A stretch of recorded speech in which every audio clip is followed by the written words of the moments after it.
Новата седмица стартира с голямото дерби в българския баскетбол между Левски и Лукойл Академик. Във вторник, раздираният от финансови проблеми тим на сините приема студентите в опит да сътвори малко чудо, нанасяйки първа загуба на съперника през този сезон.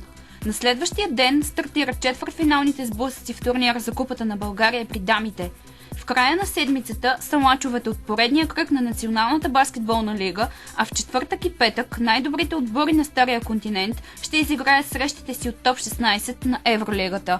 Във вторник ще се проведе междинния 15-ти кръг от Националната волейболна лига при дамите, а на следващия ден мачове ще има и от Суперлигата. На 7 февруари, събота, мъжете ще запишат още един кръг през тази седмица, като внимание предизвиква вечето дерби Левски Бол ЦСКА.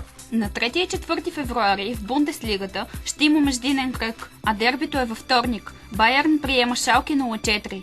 Ще се изиграят и последните два четвъртфинала в турнира за Купата на Италия – Рома Фиорентина и Наполи Интер. Футболният уикенд започва в 14:45, когато Тотнъм е домакин на Арсенал в люто лондонско дерби. Висшата лига предлага още един страхотен сблъсък в събота между Евертън и Ливърпул в 19:30. Точно в 17 часа, но в Испания е голямото дерби на Мадрид. Дюшекчиите от Атлетико приемат Реал на Висенте Калдерон. Вечерта ще завърши с супер сблъсъка в Серия А. Ювентус приема Милан в 21:45. В неделя големите мачове ще липсват, но все пак в 22 часа ни чакат два интересни двубоя – Лион Пари Сен-Жермен във Франция и Атлетик Билбао Барселона в Испания. В Световната купа по ски скокове при мъжете състезанията ще се проведат от петък до неделя на шансата в германския зимен курорт Титизее Нойщад. Дамите ще имат два старта през уикенда в Раснов, Румъния. Световната купа по биатлон подновява състезанията си след Евро 2015. Стартовете ще бъдат в края на седмицата в нове место Чехия. Най-голямото събитие в зимния парк обаче ще бъде световното първенство по ски алпийски дисциплини,